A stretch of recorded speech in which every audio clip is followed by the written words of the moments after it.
Want to switch back to the topic of the Supreme Court overturning Roe versus Wade. Obviously, we've been watching a lot of companies who, for weeks, have been making plans to offer employees paid leave or travel stipends to access abortions in states where it remains legal. For more on this, let's bring in Yahoo Finance's Allie Garfinkle, who's been watching this. And Allie, obviously, all of this moving very quickly. Give us the breakdown on what companies have already done something. We know there was a leak, so maybe they've already been shifting their policies. Absolutely, Brian. Thanks for having me. So these benefits are mostly travel reimbursement coverage related, and they're offering them all over the place. We have Disney, Amazon, Netflix. And the gist of it is, if you work for any of these companies, they want you to be able to go out of state to get an abortion. And they're willing to offer their employees thousands of dollars to be able to do so. And it's important to note that this is a lot of people, right? You know, Amazon has 1 million employees, for example.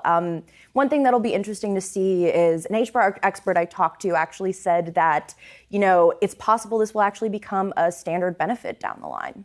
How much are these companies willing to spend? I mean, you said thousands of dollars. We're talking per employee?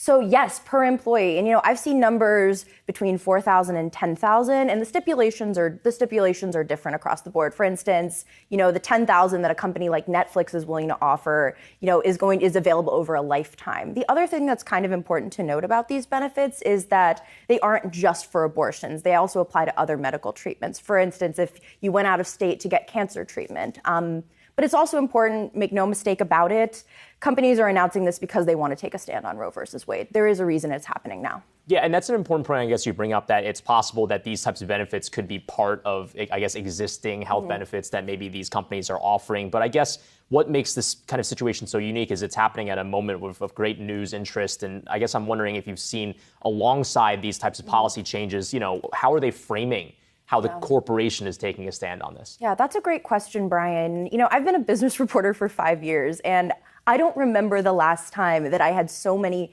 answers so quickly on something. And I think there are kind of two reasons for that. The first is pretty simple. It's the leak. We heard this was happening. Yeah. They've had time to think about it. They've had time to prepare. But the other thing about it, too, is I think companies really understand that this is a monumental cultural moment. And it's really not lost on them. And it's not just the largest companies either. You know, Steve Case, who was the former CEO of AOL, actually tweeted today that a bunch of startups in the startup community are worried about this, too. Yeah. So I think the sentiment that I'm getting is that this is a really important moment and people want to be there. Absolutely. Yahoo Finance's Allie Garfinkle, thanks so much